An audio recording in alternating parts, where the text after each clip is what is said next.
दोस्तों अगर आप भी लाइट हाउस के एप्लीकेशन पर अपने बच्चों के यानी कि जिन बच्चों को जिन स्टूडेंट्स को आप पढ़ा रहे हैं वोकेशनल टीचर के रूप में, भले किसी भी ट्रेड के आप वोकेशनल टीचर हो, तो आपको लाइट हाउस के पोर्टल पर बच्चों का रजिस्ट्रेशन यानी कि बच्चों की अटेंडेंस वगैरह किस तरीके से लगानी है, उनका सबसे पहले रजिस्ट्रेशन वगैरह कैसे क्या करना है, किन डिटेल्स को आपको ध्यान में रखना है, यहाँ पर रजिस्ट्रेशन करते टाइम पूरी जानकारी आपको इस वीडियो में मिलने वाली है। तो वीडियो को शुरू से लेकर आखिरी तक पूरा देखिएगा। और दोस्तों चैनल पर अगर पहली बार आए तो फटाफट कर लीजिए चैनल को सब्सक्राइब, ताकि फ्यूचर में भी ऐसे ही आपको जॉब्स और वैकेंसी से रिलेटेड जानकारी अपडेट्स वगैरह मिलती रहे। सबसे पहले तो यहाँ पर मैं आपको बता देता हूँ, वीडियो थोड़ा लेट हो गया क्योंकि मेरे मोबाइल में कुछ प्रॉब्लम हो गई थी, डिस्प्ले उसकी काम नहीं कर रही है, इस वजह से दूसरा मोबाइल ऑर्डर किया, उसको आने में थोड़ा टाइम लग गया। खैर आते हैं कंप्यूटर पर। वैसे मैं यहाँ पर जो आपको पूरी प्रोसेस बताऊंगा वो मोबाइल से बताऊंगा, क्योंकि मुझे पता है ज्यादातर जितने भी वीटीज हैं, जितने भी टीचर्स वगैरह हैं जो कि स्टूडेंट्स को पढ़ा रहे हैं, वो मोबाइल से इस प्रोसेस को पूरा करेंगे, तो मैं मोबाइल से पूरी जानकारी आपको बताऊंगा। लेकिन कुछ जानकारी है जो कि आपको समझना जरूरी है यहाँ पर रजिस्ट्रेशन करने से पहले, तो वीडियो पर थोड़ा आगे बढ़ने से पहले मैं उसको क्लियर कर देता हूँ। जैसे कि आपको पता होगा, आपको व्हाट्सएप ग्रुप पर इंस्ट्रक्शन मिल गए होंगे कि भैया लाइट हाउस के पोर्टल पर सभी बच्चों की अटेंडेंस वगैरह लगाना जरूरी है, तो वहाँ पर बच्चों के रजिस्ट्रेशन करना जरूरी है। तो उसके लिए एक नोटिफिकेशन या फिर एक पीडीएफ वगैरह आपके ग्रुप में आ गई होगी, जो कि मेरे सामने खुली हुई है। तो यहाँ पर कुछ जानकारी दे रखी है जरूरी, जो मैं थोड़ा सा क्लियर कर देता हूँ आपको। सबसे पहले तो यहाँ पर दे रखा है एक वेबसाइट की लिंक कि भैया इस वेबसाइट पर जाकर आपको अपना यूजर नेम और पासवर्ड डालकर लॉगिन कर लेना है।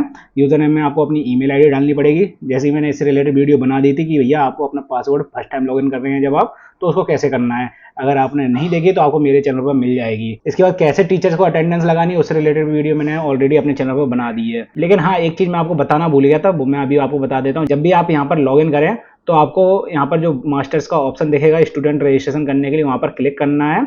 और ऐड वाली बटन पर जैसे ही आप क्लिक करेंगे तो वहाँ पर स्कूल का डाइस कोड वगैरह आएगा, स्कूल का नाम आएगा, वो आपको ध्यान से देख लेना है कि भैया वो सही आ रहा है, आपके स्कूल का ही नाम वहाँ पर डला हुआ है।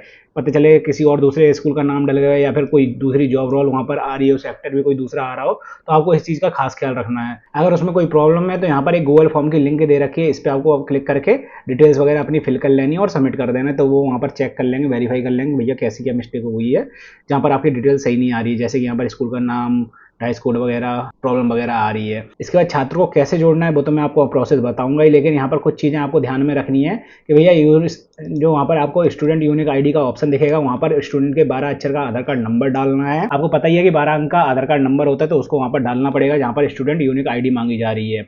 जेंडर आपको सेलेक्ट करना पड़ेगा, बच्चे की डेट ऑफ बर्थ आपके पास होनी चाहिए, बच्चे के पिता का नाम होना चाहिए, माता का नाम होना चाहिए, पूरा नाम होना चाहिए। ये नहीं कि भैया बच्चे ने कुछ बता दिया, वही आपने लिख लिया रजिस्टर में, उसी से आप फिल कर रहे हैं।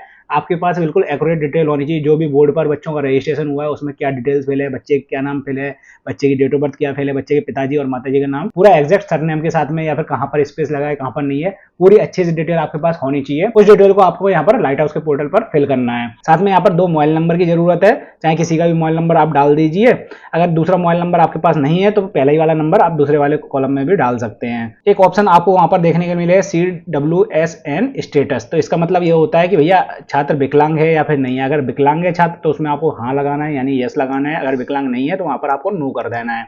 सोशल कैटेगरी यानी कौन सी कैटेगरी में छात्र आता है, वहां पर ऑप्शन आपको देखने के लिए मिल जाएंगे, मैं अभी आपको दिखा दूंगा। नामांकन की तिथि यानी कि कब उस छात्र ने आपकी क्लास में सबसे पहले रजिस्ट्रेशन करवाया था, यानी कि कब से आपने उस बच्चे को पढ़ाना शुरू किया है, तो उस डेट को आपको वहां पर मेंशन करना पड़ेगा। सभी विद्यार्थियों के लिए मूल्यांकन यानी कि असेसमेंट, यानी कि यहाँ पर एक असेसमेंट वाला आपको ऑप्शन देखने के लिए मिलेगा, उसमें आपको सिर्फ यस लगाना है। आप चाहें तो इस प्रोसेस को पीसी के थ्रू भी कर सकते हैं, पीसी के थ्रू थोड़ा सरल पड़ जाता है, आराम से डिटेल्स फिल हो जाती हैं। लेकिन जैसे ही मैंने आपको बताया ज्यादातर टीचर्स के पास या फिर ज्यादातर कैंडिडेट के पास मोबाइल होगा, तो मैं इस प्रोसेस को मोबाइल से ही बताने वाला हूँ। तो भैया सबसे पहले आपको क्या करना है, अपने मोबाइल को ओपन करके उसमें क्रोम ब्राउजर ओपन कर लेना है या फिर किसी भी वेब ब्राउजर को ओपन कर लेना है जिसमें आप कोई भी वेबसाइट की सर्फिंग वगैरह या फिर ब्राउजिंग वगैरह करते हैं। तो उसमें up.lighthouse.net.in की वेबसाइट को ओपन कर लेना है। वैसे इस वेबसाइट की लिंक मैं डिस्क्रिप्शन बॉक्स में भी डाल दूंगा, तो आप चाहे तो उस पर क्लिक करके डायरेक्ट इस वेबसाइट पर आ सकते हैं। खैर, जो मैंने अभी आपको पीडीएफ दिखाई थी उसमें भी वो लिंक दे रखी थी, और आपके व्हाट्सएप पे भी, यानी कि जिस ग्रुप में आप जुड़े हुए हैं उस पर आपको लिंक मिल गई होगी। तो यहाँ पर जैसे ही आपको नजर आ रहा है, मैंने वेबसाइट को ओपन कर लिया। यहाँ पर आपको अपनी यूजर आईडी यानी कि ईमेल आईडी और पासवर्ड डालकर लॉगिन कर लेना है।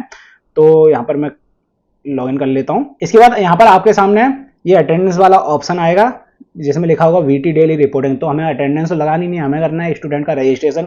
तो यहाँ पर इसके ऊपर 3 डंडियां नजर आ रही होंगी, इस पर आपको क्लिक कर देना है और यहाँ पर आपको मास्टर्स के अंदर आ जाना है। मास्टर्स के अंदर आपको स्टूडेंट रजिस्ट्रेशन का ऑप्शन देखने के लिए मिलेगा, जिस पे आपको क्लिक कर देना है। और यहाँ पर हमने कुछ बच्चों के रजिस्ट्रेशन वगैरह कर लिए हैं जो कि आपको नजर आ रहे हैं। तो यहाँ पर मैं आपको अब डेमो के तरीके से करके दिखा देता हूँ कि किस तरीके से आपको रजिस्ट्रेशन करना है। यहाँ पर एड वाला जो ऑप्शन नजर आ रहा है, इस पर आपको क्लिक कर देना है। कुछ लोडिंग होने में टाइम लग सकता है यहाँ पर, वो वेबसाइट के ऊपर रहता है कितना क्या उस पर लोड वगैरह है। इसके बाद सबसे पहले यहाँ पर स्कूल का आपको ऑप्शन नजर आएगा, इसमें ऑटोमेटिकली आपके स्कूल का नाम आएगा, उसको आपको सेलेक्ट कर लेना है। जैसे ही आप स्कूल के नाम को सेलेक्ट करेंगे नीचे की डिटेल्स ऑटोमेटिकली फिल होकर आ जाएंगी, किस पोस्ट पर आप पढ़ा रहे हैं उसके अकॉर्डिंग।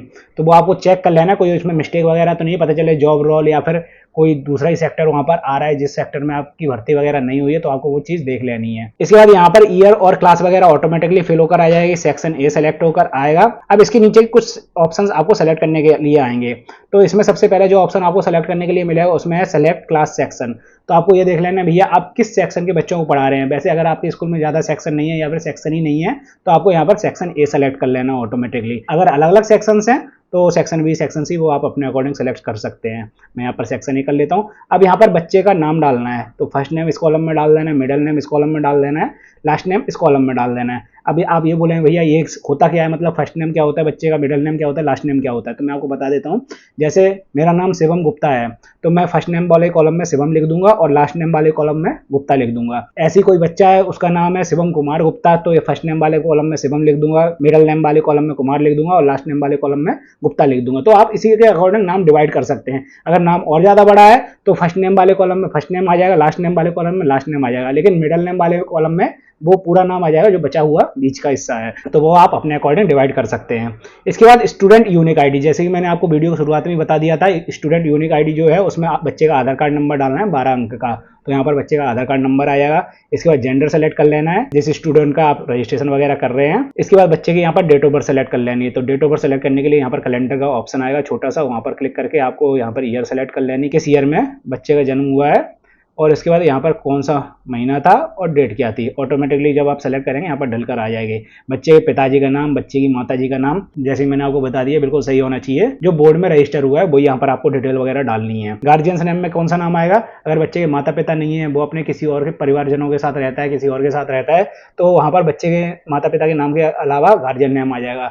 अगर बच्चा अपने माता पिता के साथ में रहता है तो गार्जियन नेम को आप ब्लैंक छोड़ सकते हैं। जैसे कि आपको यहाँ पर नजर आ रहा है किसी किसी जगह पर स्टार बना हुआ है तो वो डिटेल फिल करना कंपलसरी है, और जिस पे स्टार नहीं बनाया वो आप ब्लैंक छोड़ सकते हैं, कोई प्रॉब्लम नहीं है। इसके बाद अगला ऑप्शन है असाइनमेंट टू बी कंडक्टेड, तो इसमें जैसे मैंने आपको बताया था यस आपको लगाना है, नो यहाँ पर सेलेक्ट नहीं करना है। स्ट्रीम वगैरह वाला ऑप्शन ब्लैंक आएगा, अगर आपके में आ रहा हो तो आप अपने अकॉर्डिंग चेक कर सकते हैं, वैसे मेरे में यहाँ पर ब्लैंक आ रहा है। फर्स्ट मोबाइल नंबर, बच्चे का मोबाइल नंबर आ जाएगा, सेकंड मोबाइल नंबर, अगर बच्चे के पास दूसरा मोबाइल नंबर है तो वो यहाँ पर डाल सकते हैं, अगर नहीं है तो आप फर्स्ट वाले ही मोबाइल नंबर इस वाले कॉलम में डाल दीजिए। व्हाट्सएप नंबर आप चाहें तो डाल सकते हैं, चाहे तो इसको ब्लैंक छोड़ दीजिए। व्हाट्सएप नंबर अगर सेम है फर्स्ट मोबाइल नंबर और सेकंड मोबाइल नंबर के अकॉर्डिंग तो आप यहाँ पर कोई वाला मोबाइल नंबर डाल दीजिए, नहीं तो इसको ब्लैंक छोड़ सकते हैं। CWSN स्टेटस मतलब बच्चा विकलांग है या फिर नहीं है, जैसे कि मैंने आपको बताया था इसमें यस नो आप अपने अकॉर्डिंग सेलेक्ट करेंगे। वो तो आपको पता ही होगा कि जिस बच्चे का आप पंजीयन कर रहे हैं यहाँ पर वो बच्चा विकलांग है या फिर नहीं है। इसके बाद सोशल कैटेगरी, यानी कि किस कैटेगरी में बच्चा आता है, जनरल, SC ST OBC, वो आपको अपने अकॉर्डिंग फिल कर लेनी है। इसके बाद अगला ऑप्शन आता है डेट ऑफ एनरोलमेंट, यानी कि बच्चे ने कब आपकी क्लास में एडमिशन लिया है। स्कूल की बात नहीं कर रहा मैं, यहाँ पर आपकी क्लास की बात हो रही है, कब से बच्चा आपकी क्लास में आना शुरू हुआ है या फिर कब से उसका एनरोलमेंट हुआ है आपकी क्लास में। तो यहाँ पर उस डेट को आपको सेलेक्ट कर लेना है, कोई भी डेट हो वो आपको अपने अकॉर्डिंग देख लेना है। इसके बाद जब ये सभी डिटेल फिल हो जाए यहाँ पर आपको ऐड वाले बटन पर क्लिक कर लेना है, आपकी वो बच्चे की डिटेल यहाँ पर ऐड हो जाएंगी। इसके बाद एक एक करके जब आप ऐड करते जाएंगे आप देखेंगे भैया आपकी क्लास में बच्चे तो 30-35 हैं और आपने 10 से ज़्यादा रजिस्ट्रेशन वगैरह कर लिए, लेकिन यहाँ पर नाम 10 ही आ रहे हैं, उसके बाद नहीं आ रहे हैं। तो नीचे यहाँ पर आपको आइटम पर पेज का ऑप्शन दिखाई देगा, इस पर जैसे आप क्लिक करेंगे यहाँ पर आप सेलेक्ट कर सकते हैं। जैसे मैं 100 वाले ऑप्शन पर क्लिक कर दूं तो यहाँ पर 10 से ज़्यादा जो मैंने बच्चे ऐड किए होंगे वो ऑटोमेटिकली दिखाई देने लगे होंगे। इसके बाद जब आपके एक एक करके सभी बच्चों की डिटेल एंटर हो जाए और उसके बाद आपको लगे कि भैया इस बच्चे की डिटेल में कोई मिस्टेक हो गई है, मुझसे उसको मुझे करेक्शन करना है या फिर आपको देखना है कि डिटेल सही है भरी है या फिर नहीं भरी है, तो यहाँ पर जैसे मान लीजिए स्वीटी का नाम है, उसके नाम के आगे अगर आप आई वाले ऑप्शन पर क्लिक करेंगे तो आप डिटेल को चेक कर सकते हैं क्या डिटेल आपने फिल की है सही है या फिर नहीं है। अगर कुछ एडिट करना है तो यहाँ पर पेंसिल वाला ऑप्शन नजर आएगा आपको, उस पर आप क्लिक करके उस डिटेल को एडिट वगैरह भी कर सकते हैं। इसके बाद सिंपली आपको वापस से सेव कर देना है। तो दोस्तों इस तरीके से आपको बच्चों की डिटेल्स वगैरह एंटर करनी है और रजिस्ट्रेशन वगैरह करने हैं। और जब आप अपनी अटेंडेंस वगैरह लगाएंगे, जैसे कि मैं यहाँ पर क्लिक करके आपको दिखा देता हूँ आप अटेंडेंस बच्चों को कैसे लगाएंगे, ये भी इसी वीडियो में मैं आपको बता दे रहा हूँ। यहाँ पर जब आप इस वाले ऑप्शन पर क्लिक करके ट्रांजैक्शन वाले ऑप्शन पर आएंगे और VT डेली रिपोर्टिंग वाले ऑप्शन पर आएंगे, ये वाला ऑप्शन डायरेक्टली ओपन हो जाता है जब आप फर्स्ट टाइम अपनी आईडी को लॉगिन करते हैं। तो आपको ये वाली प्रोसेस नहीं करनी पड़ेगी, नहीं तो आप यहाँ से भी यहाँ पर आ सकते हैं। इसके बाद जैसे मैं यहाँ पर अटेंडेंस लगाऊंगा, ऐड वाली बटन पर क्लिक करके, जैसे कि आप लगाते मैंने पहली वीडियो में बता रखा है। यहाँ पर डेट वगैरह हम सेलेक्ट करेंगे। सॉरी आज संडे है तो आज मैं अटेंडेंस वगैरह लगा नहीं पाऊंगा, संडे को अटेंडेंस लगाने का ऑप्शन नहीं आता। तो जब आप अटेंडेंस वगैरह अपनी लगा रहे होंगे तो वहीं पर लास्ट में यहाँ पर फोटो वगैरह अपलोड करने का ऑप्शन आता है, उसके नीचे यहाँ पर बच्चों के नाम भी लिखकर आने लगेंगे, जिसपे सब पे ही पहले से प्रेजेंट लगी होगी। अगर कोई बच्चा नहीं आ रहा है तो आप वहाँ पर उस बच्चे की एब्सेंट या फिर लीव वगैरह लगा सकते हैं। खैर वहाँ पर लीव का कोई ऑप्शन नहीं आता, बस एब्सेंट का ही ऑप्शन आता है, तो वो आप अपने अकॉर्डिंग देख लीजिएगा। तो दोस्तों इस तरीके से आपको अपनी क्लास के बच्चों का रजिस्ट्रेशन करना था लाइट हाउस पोर्टल पर। अगर आपको वीडियो और जानकारी पसंद आई तो वीडियो को लाइक, चैनल को सब्सक्राइब करना मत भूलिएगा। और अगर आपको कोई दूसरी प्रॉब्लम या समस्या आ रही है इस ऐप में या फिर दूसरी चीज में ऑनलाइन से रिलेटेड, तो आप वो भी मुझसे कमेंट सेक्शन में पूछ सकते हैं। कोशिश करूंगा आपके कमेंट्स और मैसेज का रिप्लाई करने की।